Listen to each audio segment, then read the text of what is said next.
2-р хэсэг. Бурхан эцсийн өдрүүдэд яагаад шүүлтийн ажил хийдэг вэ?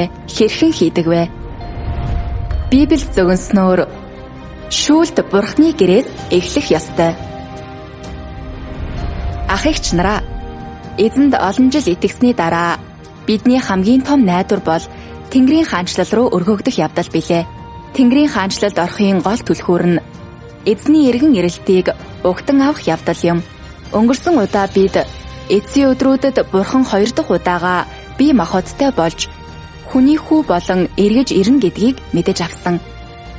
Зарим хүн ингэж асууж магадгүй. Эзэн эрэхтэй биднийг шууд Тэнгэрийн хаанчлал руу өргөж чадна. Яагаад дахин бие махбодтой болж ирэх хэрэгтэй юм бэ? Үнэн дээр эзэн эрэхтэй ажлын өөр нэг үе шат буюу шүүлтийн ажлыг хийнэ. Энэ нь Тэнгэрийн хаанчлалд орж чадах эсэгтэй маань шууд холбоотой. Үүнийг ойлгохын тулд эхлээд Библийн хэдэн ишлэлийг уншийе. Учир нь шүүлт Бурханы гэрээс эхлэх цаг болжээ. Учир нь эцэг ямар ч хүнийг шүүдэггүй, харин бүх шүүлтийг хүүдээ даатгсан билээ. Тэр хүний хүү болохоор шүүлтийг гүйцэтгэх эрх мэдлэгч түүнд өгсөн. Учир нь тэр ирж байна. Учир нь тэр газар дэлхийг шүүхээр ирдэг. Тэрээр дэлхийн ертөнцийг зөвхт байдлаар хүмүүсийг өөрийнхөө үннээр шүүнэ. Та нарт хэлэх зүйл надад олон байгаа боловч та нар одоо тэдгээрийг дааж чадахгүй. Гэхдээ үнний сүнс болох тэр ирэх үедээ та нарыг бүх үнэн рүү удирдна. Хэрвээ миний үгийг сонсоод баримталдаггүй хүн байвал би түүнийг шүүхгүй. Учир нь би дэлхийн ертөнцийг шүүхийн тулд биш, харин аврахын тулд ирсэн билээ. Намайг голж, миний үгийг хүлээж авдаггүй хүнийг шүүгч байдаг. Миний хэлсэн үг түүнийг эцсийн өдөр шүүх болно. Эзэн Есүс эцсийн өдрүүдэд хүний хүү болон эргэн ирж үннийг илэрхийлэн шүүлтийн ажил хийн гэж зөвгөнсөн байдаг. Библиэд шүүлтийн ажлын тухай 200 гаруй удаа дурдсан байдаг. Тэгвэл энэ шүүлтийн ажил хэнд зориулагдсан юм бэ? Зөвхөн шүтлэггүй хүмүүст үү? Библиэд ингэж байдаг. Учир нь шүүлт Бурханы гэрээс эхлэх цаг болжээ. Бурханы гэрт хэн байдаг вэ? Бид Бурханы гэрийн тухай ярихад энэ нь Бурханд итгэдэг хүмүүсийг хэлдэг нь гарцаагүй. Тиймээс шүүлт Бурханы гэрээс эхлэх ёстой гэдэг нь шүүлт Бурханд итгэдэг хүмүүсээс эхэлдэг гэсэн үг юм. Энэ бол өөрийг нь угтан авч эцсийн өдрүүдийн үгийг нь хүлээн авч чадах хүмүүсийг аврах гэсэн Бурханы ажил юм. Энэ нь эхлээд шүтлэггүй хүмүүсийг шүүх явдал биш. Эцсийн өдрүүдэд Бурхан шүүлтийн ажил хийн гэсэн зөвнөл Библиэд олон байдаг тул энэ нь Бурханы заавал гүйцэлдүүлэх ажил гарцаагүй мөн. Зарим хүн будилж ингэж асууж магадгүй. Бид насан туршдаа эзэнд итгэж бидний нүгэл аль хэдийн уучлагдсан. Эзэн ирэхээрээ биднийг Тэнгэрийн хаанчлал руу шууд өргөх ёстой. Яагаад шүүлт заавал Бурханы гэрээс эхлэх ёстой гэж эзэнд итгэдэг бид яагаад заавал шүүлтийн ажлыг туулах ёстой юм бэ? Энэхүү чухал асуулт нь бидний аврал болон Тэнгэрийн хаанчлалд орох агуу их хэрэгтэй холбоотой юм. Хэрэг бид Бурханы шүүлтийн ажлын аж холбогдлыг ойлгохгүй бол эзнийг угтан авч Тэнгэрийн хаанчлал руу өргөгдөх боломжоо алдна. Одоо энэ сэдвээр нөхөрлөцгөөе.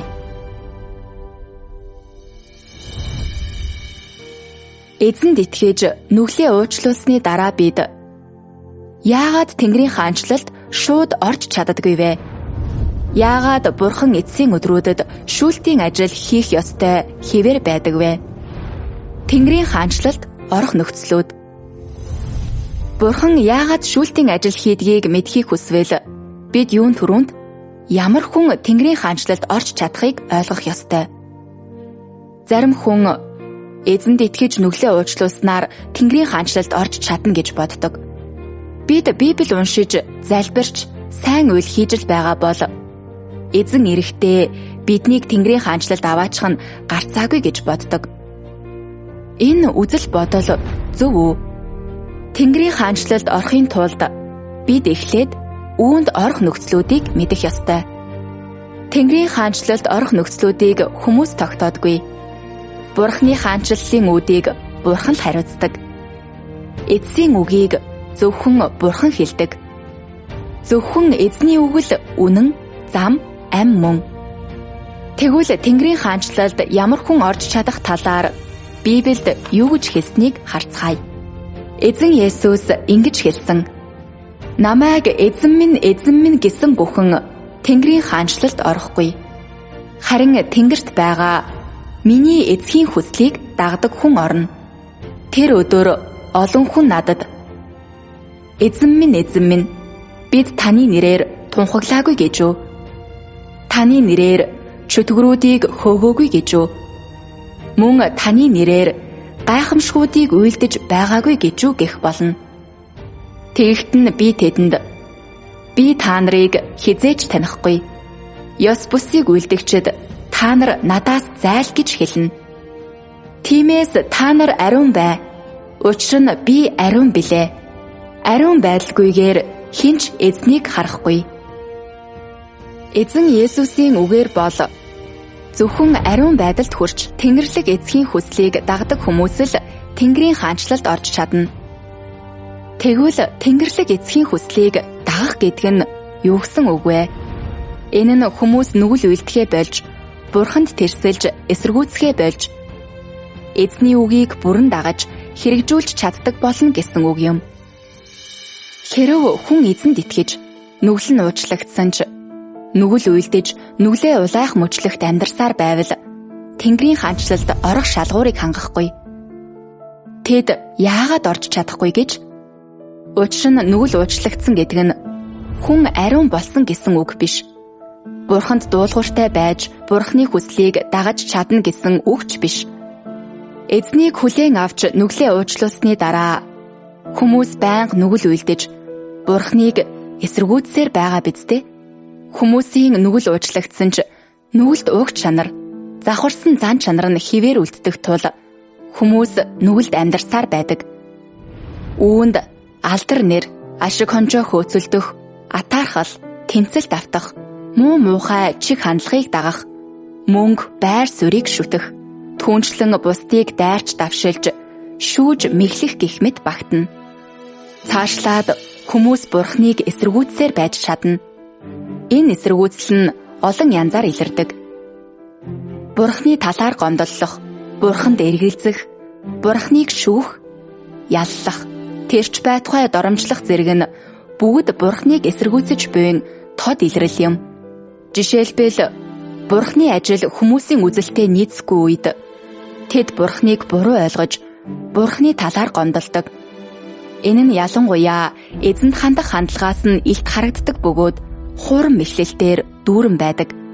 Бүх зүйл сайн байх үед тэд амаараа эзэнд талархаж магтдагч, байгалийн гамшиг эсвэл муу зүйл тохиолдож, ерөөл хүртэх найдвар нь талаар болсныг хараад гомдлож эхэлдэг.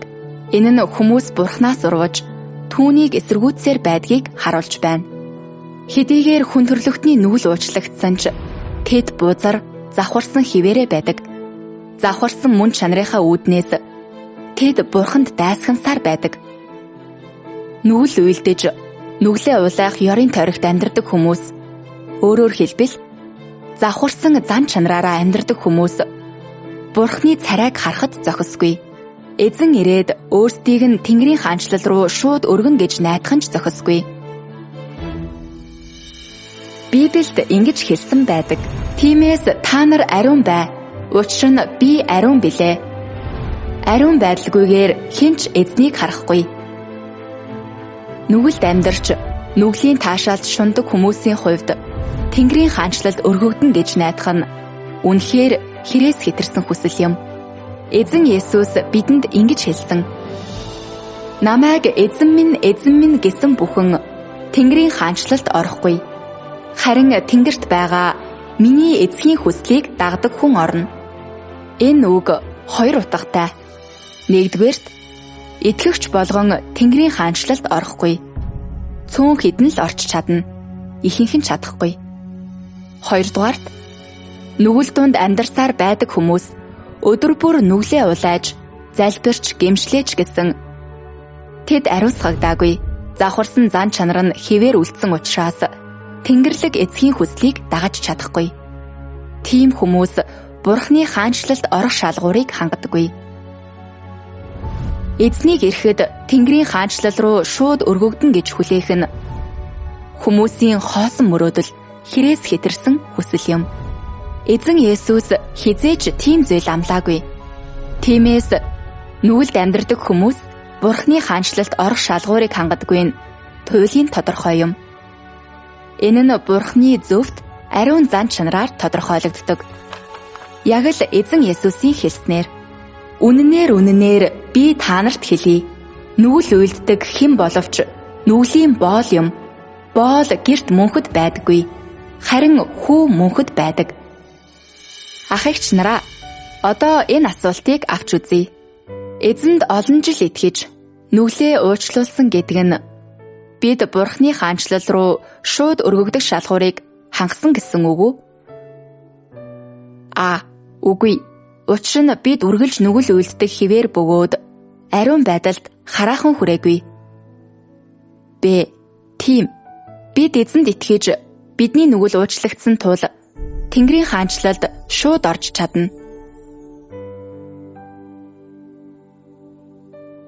Зөв хариулт нь Үгүй. Учир нь бид үргэлж нүгэл үйлддэг хിവэр бөгөөд ариун байдалд хараахан хүрээгүй. Та зөв хариулсан уу? Энэ үед зарим хүн ихэд сэтгэлээр унаж гайхаж магадгүй. Хэрв тийм бол нэг ч ариун хүн байхгүй юм бол хинч Бурхны хаанчлалд орж чадахгүй гэсэн үг үү? Гэхдээ цөхрөх хэрэггүй. Тэнгэрийн хаанчлалд орох нь Бурхны амлалт юм.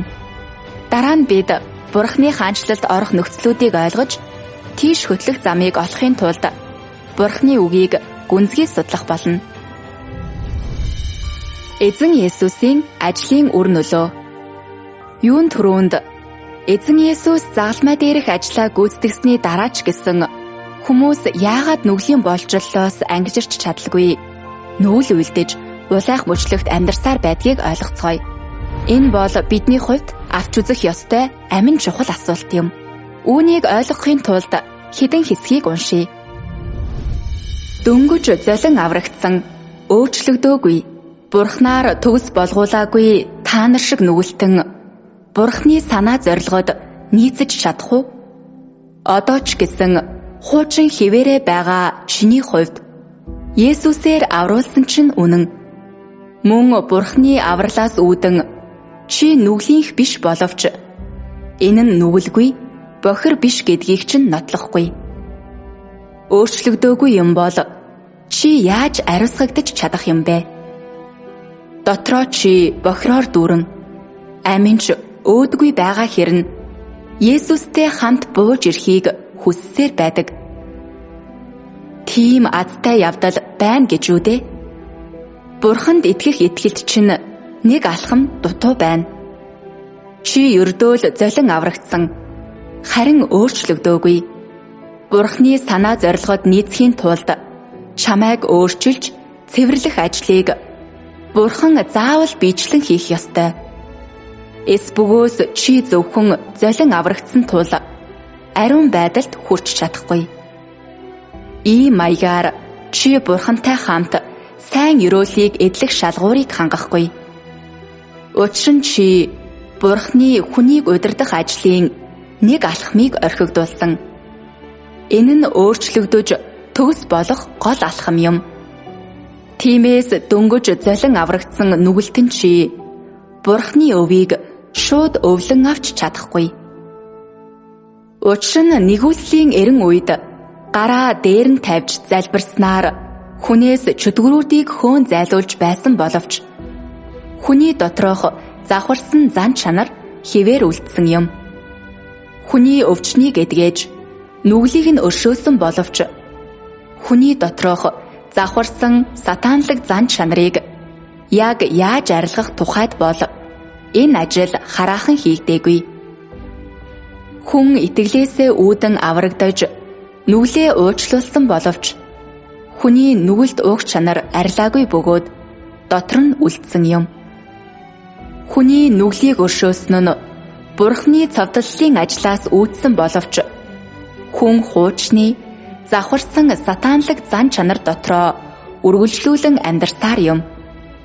Ийм болохоор хүнийг сатаанлаг завхарсан зан чанараас нь бүрэн аврах ёстой.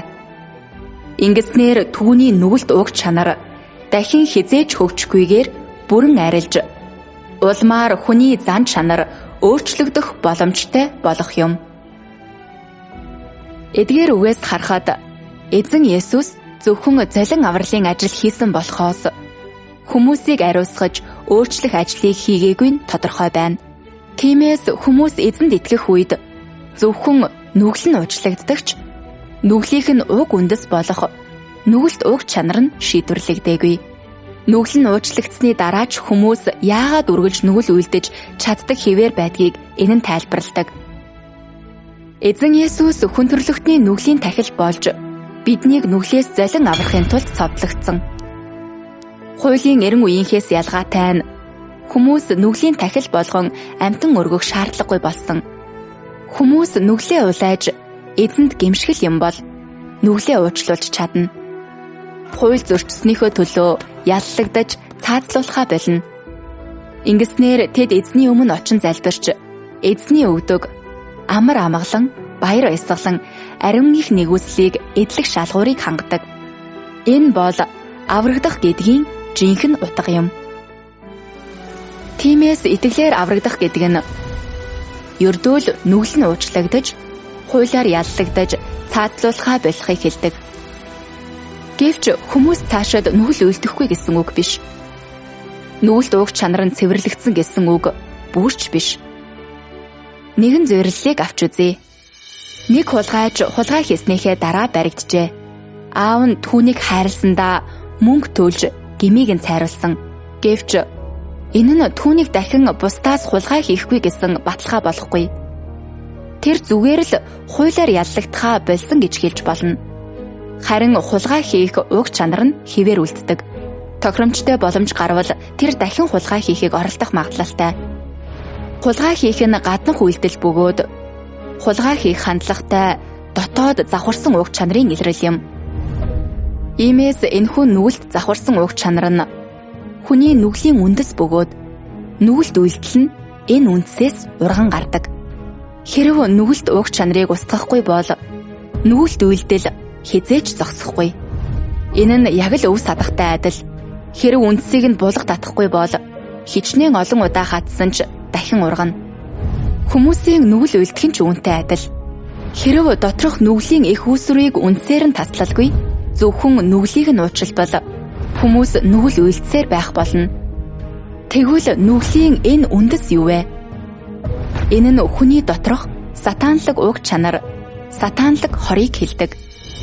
Сатааны уг чанар нь аминч үзэл, бие тоосон зан, шудрах бус зан, ов мэх, хорон муу байдал, шунал, өөрийгөө зөвтгөх байдал, өөрийгөө чухалчлах байдал зэргээр тодорхойлогддог. Эдгээр нь завхарсан зан чанарууд юм. Жишээлбэл хувийн ашиг сонирхол нэр хүнд нь хөндөгдөх үед хүмүүс эзний үгийг хэрэгжүүлэхэд бэрхшээлтэй тулгардаг. Үнэнийг хэлбэл бусад хүн өөрийг нь дорд үзэх юм уу, жигшихвэ гэж айсандаа худал хэлж хуурам мэхлэхэд хүрдэг. Энэ бол хүний доторх аминч завхарсан уг чанар гарч буй хэрэг юм. Үүнтэй адилаар бусдыг өөрөөсөө илүү байгааг харах нь тавгүйрхэл, муу санаа төрүүлдэг. Энэ бол хүний доторх атаархуу завхарсан уг чанар юм. Атаархал нь бусдыг дорд үзэх, шүүх, басамжлах зэрэг сөрөг зан авирт хүрэгдэг. Бие тоосон занч бас сатаанлаг зан чанар юм. Энэ нь хүмүүсийг захирч, өөрсдийгөө өргөмжлүүлж, гэрчлүүлж, яг л сатаан шиг бусдаас дуулууртай байдлыг шаардахад хүрэгдэг. Бие тоосон уг чанар нь мөн Бурхны үгэнд дуулуургүй байх, Бурхны талаар үзэл тээх, тэрч байтугай түүнээс урахад хүрэгдэг. Эзэн Есүсийн уучлсан зүйл бол нүгэл үйлснийхээ төлөө хүмүүсийн хүлээх ёстой шийтгэл болохоос нүгэлт уг чанар нь биш юм. Энэ нүгэлт уг чанар шийдвэрлэгдэхгүй л бол эзэн Есүс хүмүүсийг 1000 удаа уучлсан ч тэд нүгэл үлдэхээ болж чадахгүй хэвээр байх болно. Эцсийн эцэст тэд ариун байдалд хүрч чадахгүй. Тэнгэрийн хаанчлалд орох шалгуурыг хангахгүй хэвээр үлддэг. Энэ бол итгэгч бүрийн нүүр тулах ёстой баримт юм. Тэгвэл хүмүүс энэ нүгэлт уг чанарыг өөрсдөө шийдвэрлэж чадах уу? Жишээлбэл хүн Библийг илүү их уншиж, цуглаанд илүү их оролцож, илүү их залбирснаар энэ нүгэлт уг чанараа аажмаар арилгаж чадах уу? Хариулт нь мэдээж үгүй. 2000 жилийн турш тоо томшгүй олон үнэн сүсэгт итгэгч Библийг уншиж, цуглаанд оролцож, залбирсан ч тэдний дундаас хэн нь нүгэл үлдэхээ болж чадсан бэ? Хэн нь завхарсан зан чанараа хайж чадсан бэ? Нэг ч хүн байхгүй. Паул хүртэл ингэж хэлсэн. Учир нь миний дотор хүсэл байдаг. Гэхдээ үйлдэл минь хүсснээр болдгүй.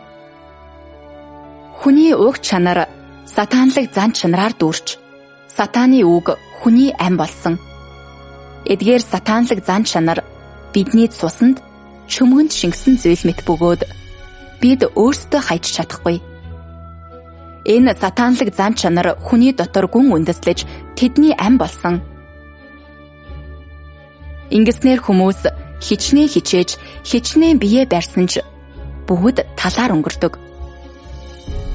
Эзэнд итгэгчдээс хэн нүглийн болчлолоос ангижирсан бэ?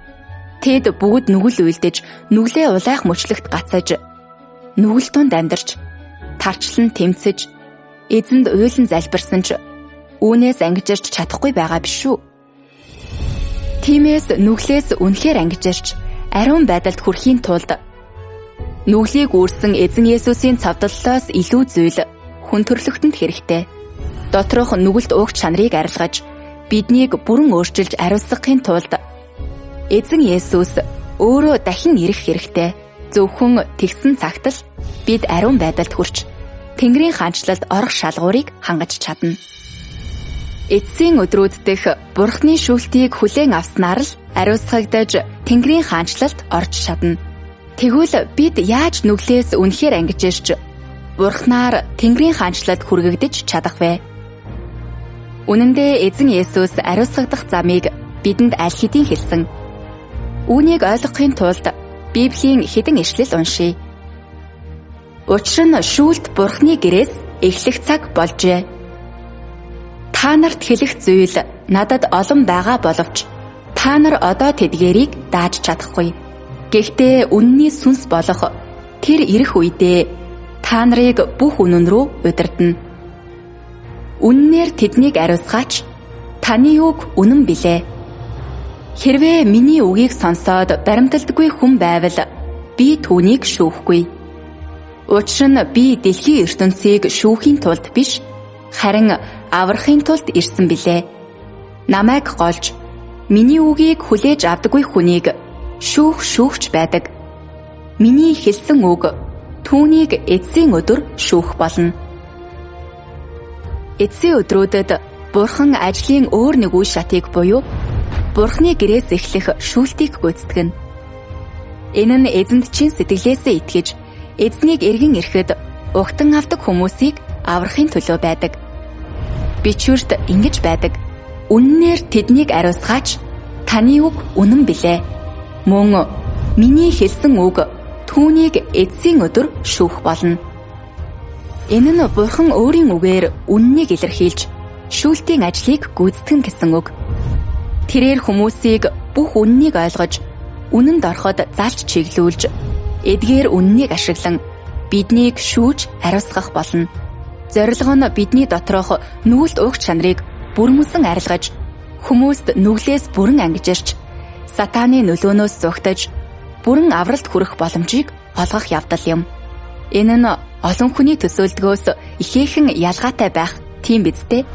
Шүүлт гэж дурдахад хүмүүс ихэвчлэн яллалт, шийтгэл гэж бодож, эзэн эргэн ирэхдээ сатан, диаволууд, мууг үйлдэгчид болон Бурхныг эсэргүүцдэг хүмүүсийг шүүн гэж итгэдэг. Тиймээс шүүлт Бурхны гэрээс эхлэх ёстой гэж бичвэр бидэнд хэлэх үед бид яллагдаж шийтгүүлэн гэсэн утгатай юу? Үнэн дээр энэ нь хүмүүсийн төсөөлдөг шиг биш юм. Үүнийг ойлгохын тулд дараах бичвэрийг харцгаая. Итгэлээр дамжуулан Бурхны хүчээр хамгаалагддаг та нар эцсийн үед илчлэгдэхээр бэлтгэгдсэн авралыг хүлээн авах нь гарцаагүй.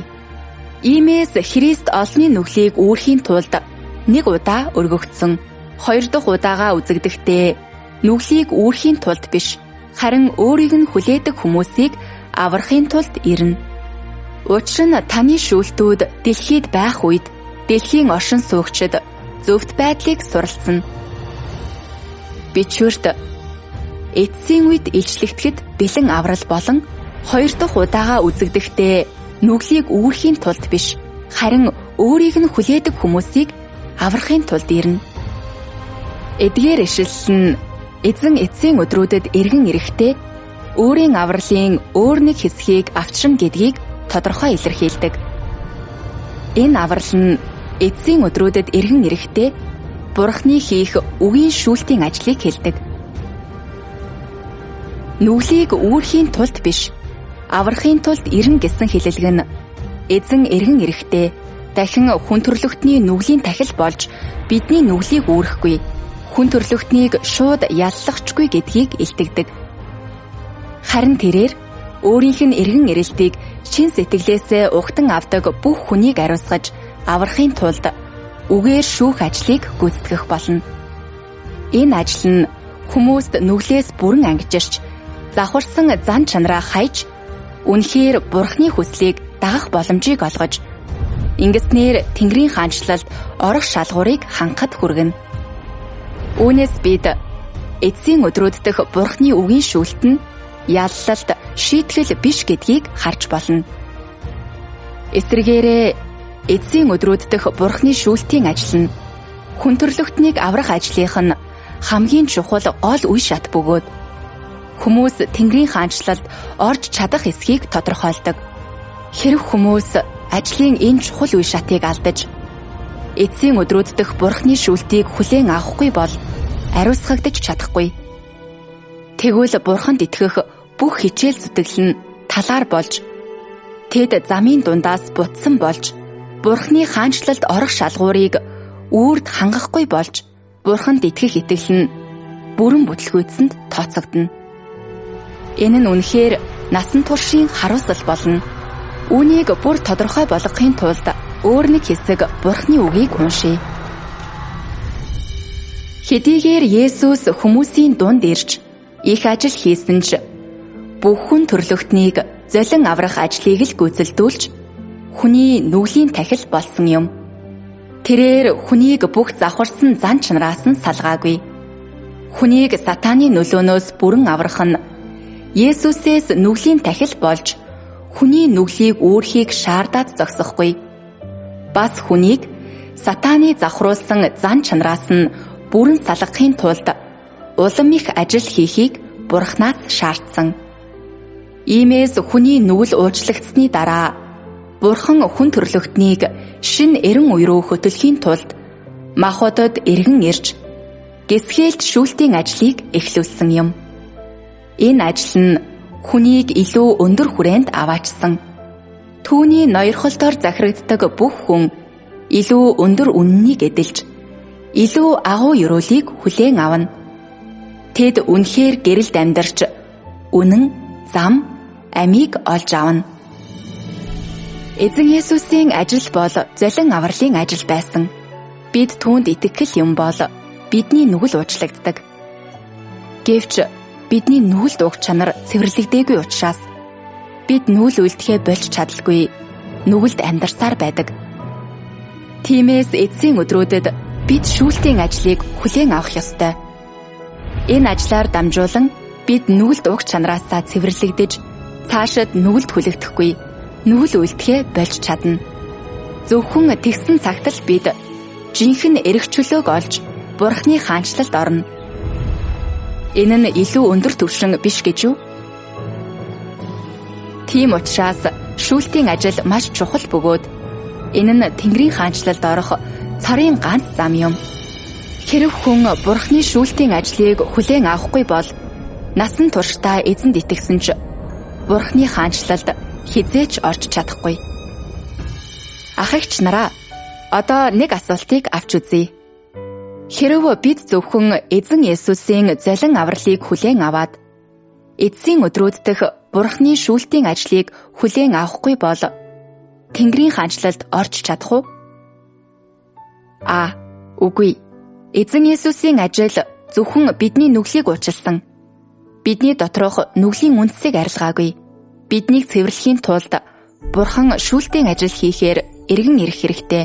Тэгсэн цагт л бид Бурханы хаанчлалд орох боломжтой болно. Бид эзэн Есүст итгэж бидний нүгэл уучлагдсан. Эзнийг эргэн ирэх үед бид Тэнгэрийн хаанчлалд шууд орж чадна. Зөв хариулт нь Үгүй.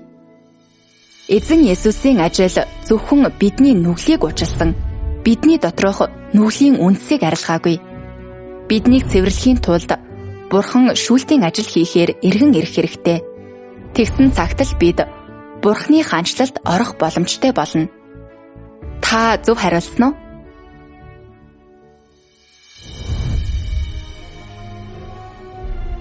Бурхан эцсийн өдрүүдэд хүмүүсийг ариусгаж аврахын тулд шүүлтийн ажлыг хэрхэн хийдэг вэ? Тэгвэл Бурхан хүмүүсийг ариусгахын тулд шүүлтийн ажлыг яг хэрхэн хийдэг вэ? Эхлээд хэдэн ишлэл уншвал бид тодорхой ойлгоно. Эзэн Есүс ингэж хэлсэн: "Учир нь эцэг ямар ч хүнийг шүүдгүй. Харин бүх шүүлтийг хүүдээ даатгсан билээ. Тэр хүний хүү болохоор шүүлтийг гүйцэтгэх эрх мэдлийг ч түүнд өгсөн. Та нарт хэлэх зүйл надад олон байгаа боловч та нар одоо тэдгээрийг дааж чадахгүй. Гэхдээ үнний сүнс болох тэр ирэх үедээ та нарыг бүх үнэн рүү удирдана. Үннээр тэднийг ариусгаач, таны үг үнэн билээ." Шүүлтийн ажил бол Бурханы өөрийн ажил тул мэдээж үүнийг Бурхан өөрөө хийх ёстой. Хүн түүний оронд хийж чадахгүй. Шүүлт бол үннийг ашиглан хүн төрлөختнийг байлдан дагуулах явдал учраас энэ ажлыг хүмүүсийн дунд хийхээр Бурхан мөн л бие махбод болсон дүрээрээ гарч ирэх нь маргаангүй. Өөрөөр хэлбэл эцсийн өдрүүдэд Христ үннийг ашиглан газар дэлхий даяарх хүмүүсийг сургаж бүх үннийг тэдэнд мэдэгдэнэ. Энэ бол Бурханы шүүлтийн ажил юм. Эцсийн өдрүүдэд Христ хүнийг сургах, хүний мөн чанарыг ил болгох, хүний үг болон үйлдэлд нь дүн шинжилгээ хийхийн тулд төрөл бүрийн үннийг хэрэгэлдэг. Хүний үүрэг, хүн яаж Бурханд дуулууртай байх ёстой? Хүн яаж Бурханд үнэнч байх ёстой? Хүн яаж хэвийн хүн чанарыг амьдран харуулах учиртай болон Бурханы мэргэн ухаан, зан чанар гэх зэрэг төрөл бүрийн үнэн эдгээр үгэнд агуулгаддаг. Эдгээр үг нь бүгд хүний мөн чанар болон ялзарсан зан чанар руу чиглэдэг. Ялангуяа хүн Бурханыг хэрхэн голдгийг ил болгосон үгийг хүн сатааны биелэл, Бурханы эсрэг дайсны хүч болдогтой холбогдуулан хэлсэн байдаг. Шүүлтийн ажлаа хийхдээ Бурхан хүний уг чанарыг ердөө хитгэн үгээр тодорхой болгодог юм биш. Тэрээр удаан хугацааны туршид ил болгож засдаг. Ил болголт болон засалтын эдгээр аргыг энгийн үгээр бус, харин хүнд огт байдаггүй үннээр л орлуулж болно. Зөвхөн ийм төрлийн арга барилыг л шүүлт гэж нэрлэж болно. Ийм төрлийн шүүлтээр л дамжуулан хүн номхорч Бурханд бүрэн үнэмшээд зогсохгүй. Бурханы тухай жинхэнэ мэдлэгийг олж авдаг. Шүүлтийн ажлын авчирдаг зүйл гэвэл Бурханы жинхэнэ дүр төрх болон өөрийнх нь тэрслүү байдлын үнний талаарх хүний ойлголт юм. Шүүлтийн ажил нь хүнд Бурхны санаа зорилгын тухай, Бурхны ажлын зорилгын тухай, хүний ойлгошгүй нууцуудын тухай ихээхэн ойлголт олж авах боломж олгодог. Түүнчлэн өөрийн ялзарсан мөн чанар болон ялзарлынхаа үндсийг таньж мэдэх, хүний муу муухайг нээн илрүүлэх боломжийг олгодог. Энэ бүх үр дүнг шүүлтийн ажил авчирдаг. Учир нь энэ ажлын мөн чанар нь үнэндээ Бурхны үнэн зам амийг түүнд итгэдэг бүх хүнд нээх ажил юм. Энэ ажил нь Бурхны хийдэг шүүлтийн ажил билээ. Эдгээр ишлэлийг уншсаны дараа эцсийн өдрүүдэд Бурхан үннийг илэрхийлж шүүлтийн ажлыг хийхийн тулд бие махбодтой болж хүний хүү болсон нь тодорхой байна. Энэ ажил нь хүмүүсийн янз бүрийн сатанлаг зан чанар, сатаны хүнд суулгасан элдв эндүү ташаа бодол, үзэл санааг ил болгодог. Бурхны үг бүр эрх мэдэлтэй. Зөвхөн Бурхан л хүний зүрх сэтгэлийн гүнийг шинжиж, бидний завхарсан уг чанарын илрэл бүрийг буюу бие тоосон, ом михтэй, хорон муу байдлыг ил болгож чадна. Эдгээр үг нь хүмүүсийн Бурханд итгэх итгэлийн ард нуугдсан сэдлийг, зүрх сэтгэлийнх нь гүнд нуугдсан үйлдэлийг нь жолооддог аминж санаархлыг илчилдэг. Ийм үзэшгүй муухай, бузар булаа байдал нь бүрэн ил болоход хүмүүс туйлын их ичиж, Бурхны өмнө зогсоход зохисгүйгээ мэдэрдэг. Энэ бол хүмүүс үннийг ойлгож, олж авахыг чин сэтгэлээсээ хүсэж эхэлдэг мөч юм. Хүмүүс үннийг хэрэгжүүлэхдээ Бурхныг дуулууртай дагаж сурдаг. Үннийг ойлгож, Бурхны үгээр амьдарч чадах үед тэдний амь зан чанар өөрчлөгдөж эхэлдэг. Тэдний сатанлаг зан чанар хаягдаж, таягдан хаягдаж, цэвэрлэгдэх болно. Эдгээр зүйл зүрх сэтгэлээс нь арилна. Зөвхөн тэгсэн цагт л хүмүүс ариусгагдаж, Бурхныг эсэргүүцэлгүйгээр дуулууртай дагдаг хүмүүс болж, эцэст нь түүний хаанчлалд хүргэгдэх найдвартай болно. Энэ бол Бурхны үгээр ариусгадах үйл явц юм. Тиймээс шүүлтийн ажил зарим хүний төсөөлдөг шиг агшин зур, эсвэл 1-2 өдрийн дотор болдоггүй. Эцсийн өдрүүдэд Бурхан шүүлтийн ажил хийхийн тулд биечлэн бие махбодтой болж, олон үг илэрхийлж, үг ашиглан хүмүүсийн завхарлыг ил болгож, завхарсан зан чанараа хаях замыг хүмүүст харуулдаг. Бурхан бие махбодтой болж шүүлтийн ажлыг хийх энэ үйл явц нь үннийг илэрхийлэх үйл явц мөн. Энэ нь хүмүүст Бурхны үгийн дагуу өөрсдийгөө эргцүүлж мэдэх, ингэснээр завхарсан зан чанараа хайж, Бурхныг үнэхээр дуулууртай дагаж, шүтэн мөргөж чаддаг болж, Бурхнаар бүрэн авруулсан хүмүүс болох боломжийг олгодог. Мөн чанартаа эзэн үннийг илэрхийлэхээр бие махбодоор эргэн эрэхтэй хүмүүсийг аврахын тулд шүүлтийн ажлыг гүйцэтгэж байгаа юм. Хэрэг хүмүүс түүний илэрхийлсэн үннийг хүлээн авахгүй, эсвэл түүний дуу хоолойг сонсохгүй бол эзнийг хизээж угтан авч чадахгүй. Завхарсан хүн төрлөختөн бүгд Бурхныг эсэргүүцдэг уг чанартай учраас Бурхан энэ ажлыг хийх ёстой. Энэхүү завхарсан зан чанар нь хүмүүс Бурхныг эсэргүүцдгийн үндэс бөгөөд шийдвэрлэхэд хамгийн хэцүү зүйл юм. Үүнийг зөвхөн Бурхны үгийн шүүлт гисгээлтийг шалгалт цэвэршүүлэлттэй хослуулснаар л шийдвэрлэж болно. Тийм учраас хүмүүс жинхэнэ дуулууртай байдал, жинхэнэ шүтэн мөргөлд, бүрэн авралт хүрэхийн тулд Бурхны шүүлтийн ажлыг хүлээн авах ёстой. Үүнийг тайлбарлахын тулд Бурхны шүүлтийн ажлыг эмчэд үзүүлж буй өвчтөнтэй адилтгаж бодъё. Өвчтнийг эмнэлэгт ирэхэд эмч тэр дор нь мэс засал хийж, эсвэл эм бичиж өгдөггүй. Эхлээд зөв эмчилгээг тодорхойлохын тулд өвчнийг онцлох ёстой. Бурхны шүүлтийн ажилч мөн адил. Тэрээр эхлээд үннийг илэрхийлж, худал хэлэх, атаархах, бие тоох, өөрийгөө зөвтгөх гэх мэт ямар үйлдэл нь нүгэлтэйг, Бурхныг эсэргүүцдгийг хүмүүст харуулдаг. Дараа нь тэрээр эдгээр завхарсан зан чанарыг хэрхэн шийдвэрлэхийг хүмүүст хэлж, эцэст нь жинхэнэ хүний төрхийг хэрхэн амьдран харуулахыг хүмүүст харуулдаг. Бурхны үгийг уншсанаар хүмүүс нүглээс ангижирч ариусгалд хүрэх замыг аажмаар олдог. Бурхны шүүлтийн үйл явц нь яг л эмч өвчтнийг эмчлэхтэй адилхан. Бурхан үннийг, өөрийн үгийг жилгээ болгон ашигладаг.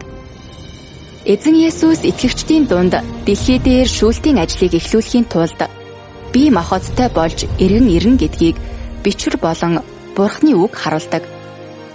Эндээс нэг асуулт урган гардаг. Бурхан дэлхий дээр шүүлтийн ажлыг хийхийн тулд яагаад дахин бие махбодтой болох ёстой вэ? Зөвхөн бие махбодтой болж дэлхий дээр ирснээр л Бурхан хүмүүстэй жинхэнэ бодит харилцаатай болж хаанч хизээж тэдэнтэй ярьж үнний талаар нөхөрлөж ил болгосон завхарсан зан чанарын дагуу хүмүүсийг ил болгож шүүж хэрэгцээнийхэн дагуу усалж хариулж тэтгэж Бурхны тодорхой санаа зорилго шаардлагыг хүмүүст өгч чадна.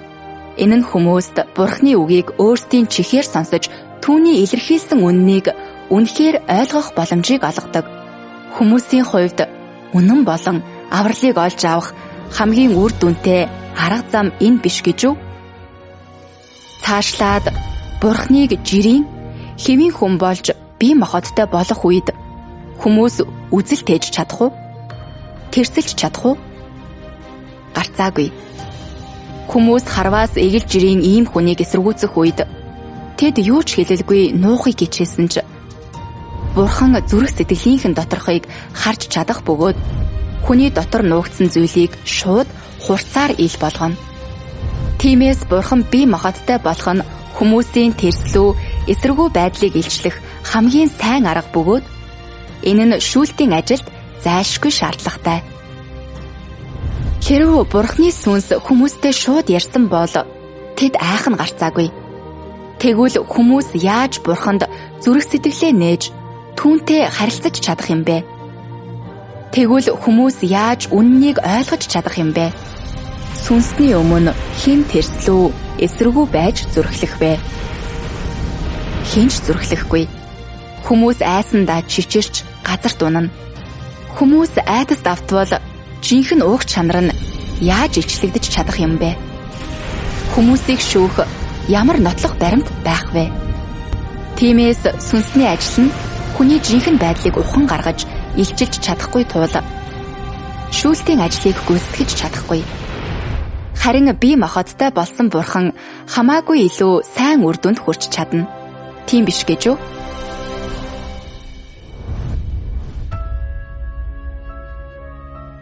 Тэгвэл эцсийн өдрүүдэд Бурхны шүүлтэд ашиглах үннийг хүмүүс хаанаас олж болох вэ?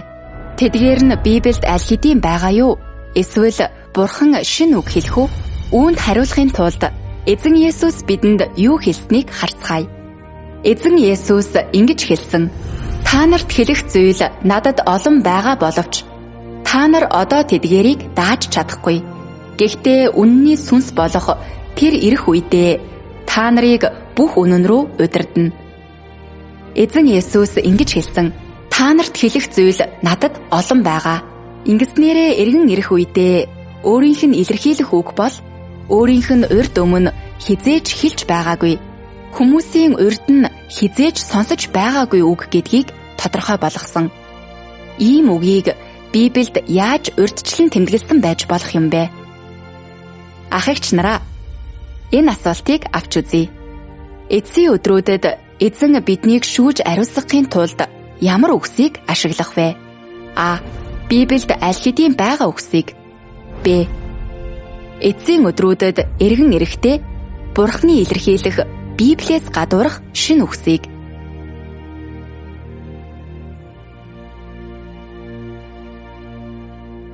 Зөв хариулт нь Б. Эцсийн өдрүүдэд эргэн ирэхдээ Бурхны илэрхийлэх Библиэс гадуурх шинэ үгсийг. Та зөв хариулсан уу? Үнэн дээр Библиэд Бурхан эцсийн өдрүүдэд шинэ үг хэлнэ гэж олон удаа зөвгөнсөн байдаг. Сентин дээр сууж байгаа түүний баруун гарт дотор нь болоод ар талд нь бичиж 7 тамгаар лацадсан ном байгааг би харлаа. Тэнгэрдэж, газардаж, газрын доорч хинч тэр хуйлмал номыг нээж доторхыг нь үзэж чадсангүй. Ахлагчдын нэг нь надад битгий уйл гэв. Харцгаа. Номыг нээж 7 лацыг задлахын тулд Юдагийн овгийн арслан буюу Давидын үндэс ялсан билээ. Харин чи Даниэла эцсийн цаг үе хүртэл үгсийг түгжиж номыг лацад олон хүн нааш цааш гүйлдэж мэдлэг аривжин. Тэр Даниэла өөрийнхөө замаар яв. Учир нь эцсийн цаг хүртэл эдгээр үг битүүмжлэгдэн лацлагдсан. Олон хүн ариусгагдаж цэвэрлэгдэн шалгагдана. Гэхдээ хорон муу хүмүүс хорон муугаа үлдэнэ. Хорон муу хүмүүсээс нэгэн ч ойлгохгүй. Харин ухаалаг хүмүүс ойлгоно. Эзэн эргэж ирэхдээ нэгэн номыг нээн гэдгийг эдгээр бичвэрт тодорхой бичсэн байдаг. Энэ номыг лацадсан бөгөөд хинч хизээж нээж уншиж чадаагүй гэсэн үг юм. Энэ номыг зөвхөн эцсийн өдрүүдэд Юда овгийн арслан Давидын үндэс буюу өөрөөр хэлбэл эргэн ирсэн эзэн Есүс өөрөө л нээж чадна. Тиймээс энэ ном нь Библи байх боломжгүй нь гарцаагүй. Илчлэл номыг ч хэлээгүй. Олон мянган жилийн турш энэ хоёр ном хинч унших үйц нээлттэй байсан. Харин эсвэргээрээ лацадсан ном нь эцсийн өдрүүдэд Бурхны илэрхийлэх шинэ үгийг агуулдаг. Библи зөвхөн өмнө нь Бурхны хэлсэн үгийг агуулдаг. Харин эзнийг эргэн ирэхэд нээгдэг лацадсан ном нь бидний өнөөдөр уншдаг Библи биш. Эзний эргэн ирэхдээ илэрхийлэх үгс нь шинэ айлтгурууд буюу Бурхны урьд өмнө хизээж хэлж байгаагүй, хүмүүсийн урьд өмнө хизээж сонсож байгаагүй үгс юм. Мэдээж тэдгээр нь Библиэд тэмдэглэгдсэн байх боломжгүй. Тиймээс эзэн Есүс эцсийн өдрүүдэд эргэн ирэхдээ шинэ үг илэрхийлж лацадсан номыг нээж биднийг ариусгахын тулд шүүлтийн ажлыг гүйцэтгэх болно. Энэ нь Тэнгэрийн хаанчлалд орох зам жинхэнэ бодит гэдгийг тодорхой болгосон байх ёстой. Энэ нь зүгээр л нүглээ уучлуулж хаад дараа нь хаанчлал руу шууд өргөгддөг явдал биш юм. Энэ бол хоосон мөрөөдөл бөгөөд бодит байдлаас хол зөрүүтэй. Хүмүүс Тэнгэрийн хаанчлалд хүргэхдгийг хүсвэл хамгийн чухал алхам нь Бурхны шүүлт гисгэлтийг хүлээн авч эцсийн өдрүүдэд Бурхны илэрхийлдэг шинэ үгийг эрж хайж хэрэгжүүлэх явдал юм. Ийм маягаар л тэдний завхарсан зан чанар ариусгагдаж тэд Бурхны хүслийг үнэхээр дагдаг хүмүүс болж чадна. Зөвхөн тэгсэн цагт л тэд Бурхны амлалтыг өвлөж түүний хаанчлалд орох шалгуурыг хангах болно.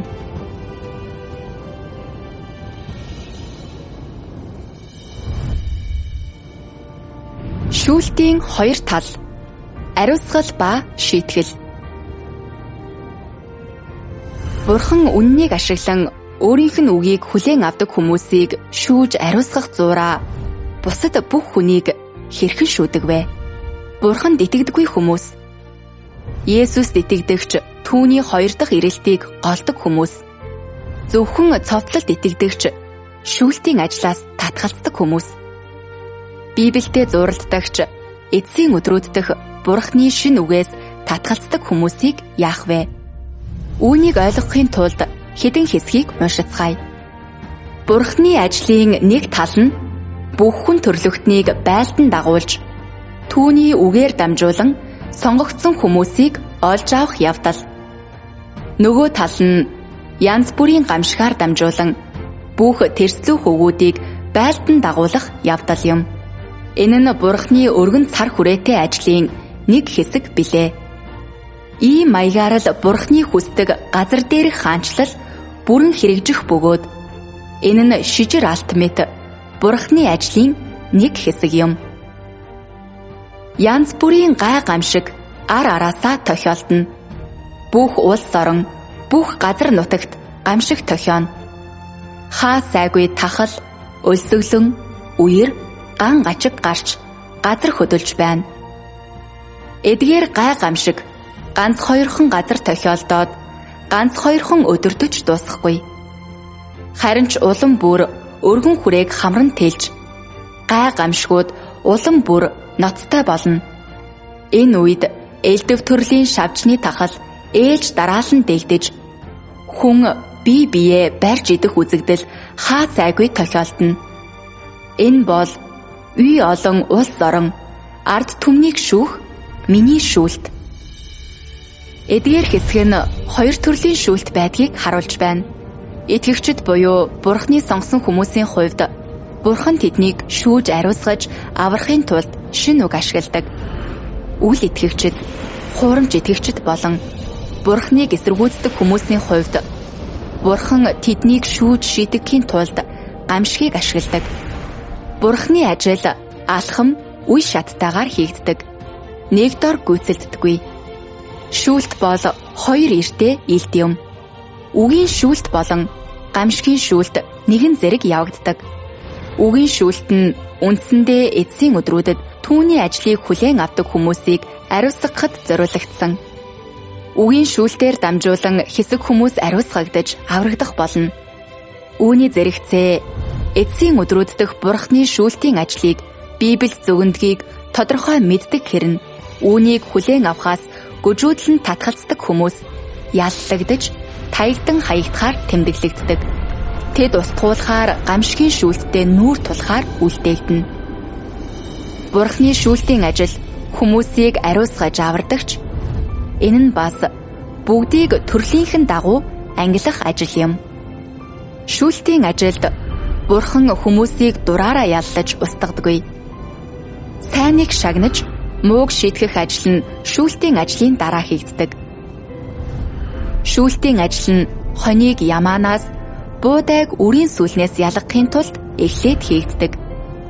Өөрөөр хэлбэл бие махбодтой болсон Бурхан шүүлтийн үгээ хэлэх үед тэдгээрийг хүлээн авч ариусгагдсан бүхэн аврагдаж чадна.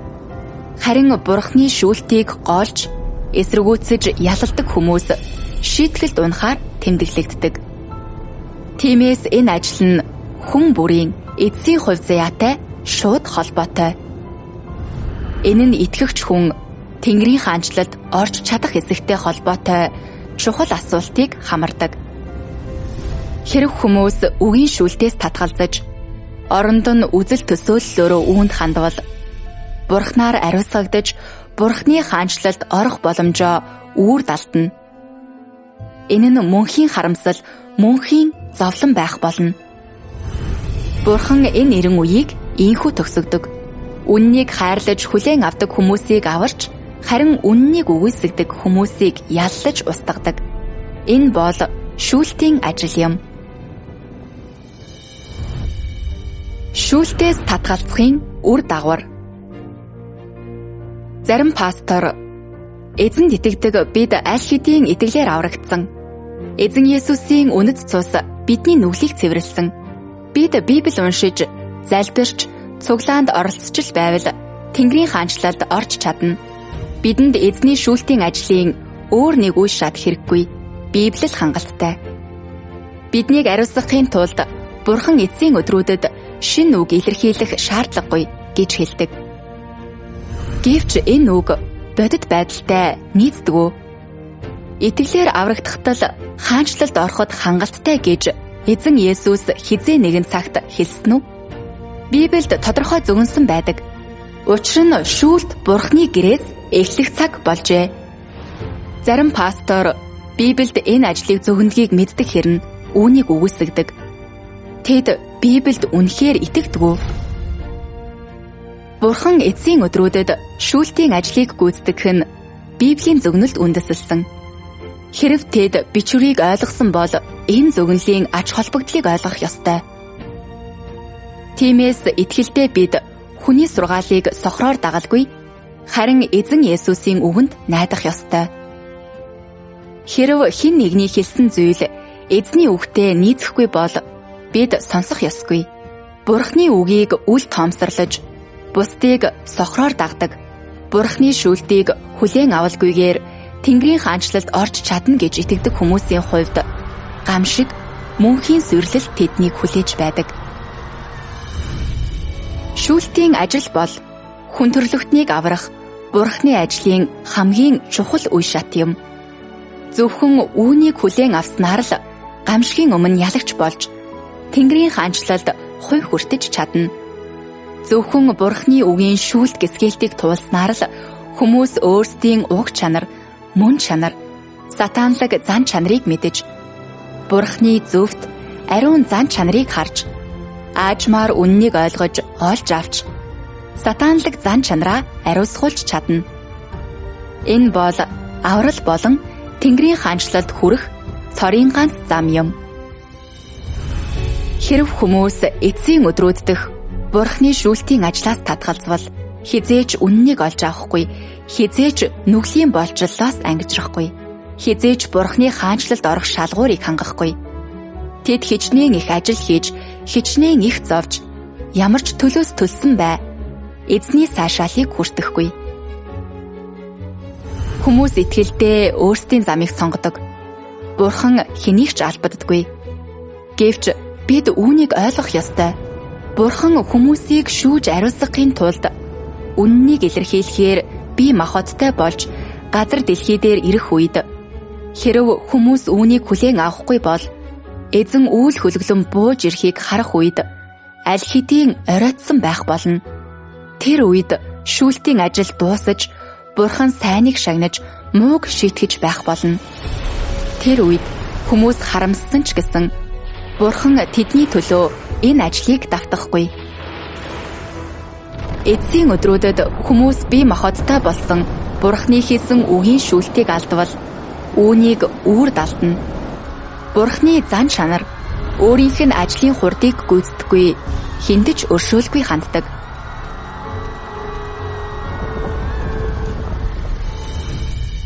Эцэст нь хамтдаа өөр нэг хэсгийг уншийе. Шүүлтийн ажил бол Бурханы өөрийн ажил тул мэдээж үүнийг Бурхан өөрөө хийх ёстой. Хүн түүний оронд хийж чадахгүй. Шүүлт бол үннийг ашиглан хүн төрлөختнийг байлдан дагуулах явдал учраас энэ ажлыг хүмүүсийн дунд хийхээр Бурхан мөн л бие махбод болсон дүрээрээ гарч ирэх нь маргаангүй. Өөрөөр хэлбэл эцсийн өдрүүдэд Христ үннийг ашиглан газар дэлхий даяарх хүмүүсийг сургаж бүх үннийг тэдэнд мэдэгдэнэ. Энэ бол Бурханы шүүлтийн ажил юм. Хоёр дахь удаага бие махбодтой болсон Бурханы тухайд олон хүн тавгүйддэг. Учир нь Бурхан шүүлтийн ажил хийхийн тулд махбод болно гэдэгт итгэхэд хүмүүст хэцүү байдаг. Гэсэн хэдий ч Бурханы ажил үргэлж хүний тамаглалаас хол давдаг. Хүний оюун ухаанаар үүнийг хүлээн авахд хэцүү гэдгийг чамд би хэлэх ёстой. Учир нь хүн бол газар дээрх өд хорхой төдий байхад Бурхан бол орчлон ертөнцийг дүүргдэг дээдийн дээд нэгэн билээ. Хүний оюун ухаан бол өд хорхой үрждэг бохир устай нүх адил байхад Бурханы бодлоор удирдуулдаг ажлын үе шат бүр нь Бурханы мэрэгэн ухааны охь юм. Хүмүүс үргэлж Бурхантай өрсөлдөхөөр оролддог. Эцэстээ хэн хохирох нь ойлгомжтой гэж би хэлдэг. Өөрсдийгөө алтнаас үнэтэй мэд бүү бод гэж би та бүхэнд зөвлөж байна. Бусд нь Бурханы шүүлтийг хүлээж авч чадаж байхад чи яагаад чадахгүй гэж? Чи бусдаас хэр дээгүр байдаг вэ? Бусд нь үнний өмнө толгой бүхийж чадаж байхад чи яагаад чадахгүй гэж? Бурханы ажилд зогсоохын аргагүй чиг хандлага байдаг. Чамайг хувь нэмэр оруулсан төдийд л тэр шүүлтийн ажлыг дахин давтахгүй. Ийм сайхан боломжийг алдсандаа чи асар их харамсна. Хэрвээ чи миний үгэнд итгэхгүй байвал тэнгэр дэх тэр агуу цагаан синти чамд шүүлт оноохыг хүлээ. Бүх израильчууд Есүсийг голж үгүйсгсэн боловч хүн төрлөختнийг Есүс золин аварсан баримт орчлон ертөнц даяар дэлхийн өнцөг булан бүрд түгсэн гэдгийг чи мэдэх ёстой. Бурхны айлэрт гүйцэлдүүлсэн баримт энэ биш гэж үү? Есүс чамайг тэнгэрт аваач нь гэж чи хүлээсээр байгаа бол би чамайг зөрүүд үжирсэн мод гэж хэлнэ. Үнэнд үнэнч биш. Зөвхөн ерөөл ярьж хайдаг чам шиг хуурамч итгэгчийг Есүс хүлээн зөвшөөрөхгүй. Эсвэргээрээ тэр чамайг хэдэн 10,000 жилийн турш галт нуурт шатаагаар хаяхдаа огтхон ч өршөөл үзүүлэхгүй.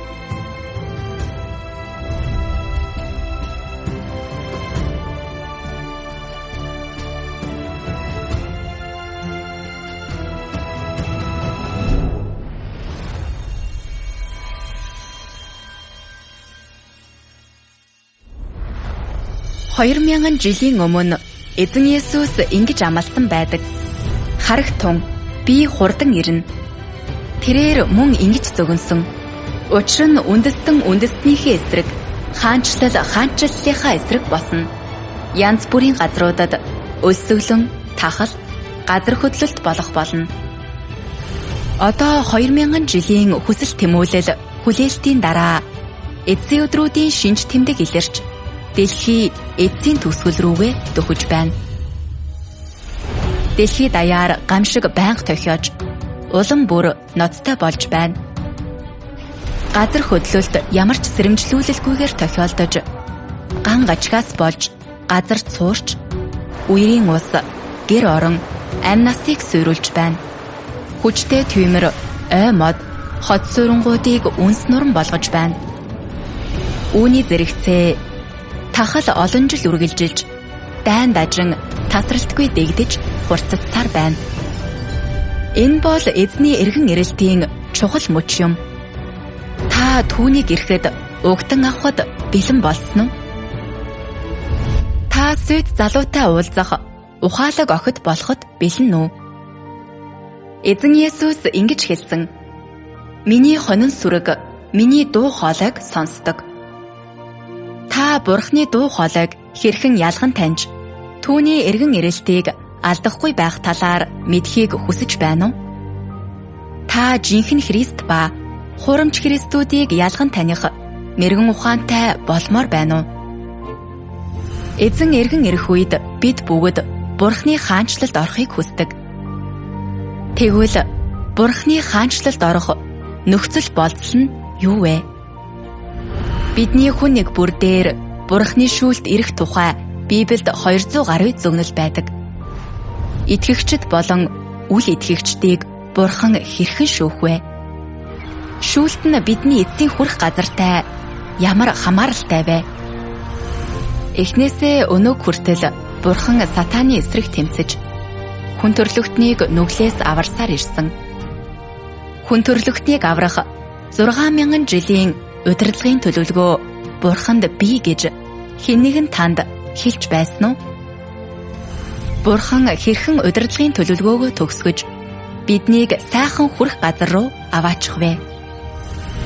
Энэ бол зүгээр нэг Библийн хичээл биш. Бид таны хизээж сонсож байгаагүй олон нууцыг тайлах болно. Сүмдэр сонсдгоос ч илүү ихийг та эндээс сонсож мэдэх болно. Эндээс та агуу гамшигаас хамгаалагдах боломжийг олж авах болно. Эндээс та Бурхан хаанчлалаа газар дээр хэрхэн биелүүлж байгааг ойлгож авах болно. Эзний өдөр ойртож байна. Ийм үед эргэлзэх нь үхэх үр дагаварт хүргэж болзошгүй. Өчигдөр тэдний сүүлчийн өдөр гэдгийг хэн ч урьдчилан таамаглаагүй. Зүрх шимшрүүлэм зүйл гэвэл маш олон хүн маргаашийн төлөвлөгөө хийсэн ч түүнийгээ биелүүлж чадаагүй. Тоо томшгүй олон хүмүүс үннийг ярьж хайхаасаа өмнө амиа алдсан. Харин бид амьд хിവэр байгаа бөгөөд өнөөдөр Бурхны дуу хоолойг сонсох боломжтой. Маргааш юу болохыг бид мэдэхгүй. Гэхдээ Бурхан мэддэг. Тэр танд гарах гарц нээж өгсөн. Амар амгалан түүний хаанчлал руу хөтлөх замыг нээж өгсөн. Цаг байгаа дээр амжиж ирээрэй. Манай Библийн хичээл өдөр бүр үнэгүй онлайнаар явагдаж байна. Улаанбаатарын цагаар өглөөний 10 цаг, өдрийн 12 цаг, оройн 20 цаг болон шөнийн 21 цаг. Facebook Messenger-ээр оролцох боломжтой. Илүү ихийг мэдхийг хүсэж байвал 976 9578 8733 дугаар руу залгана уу.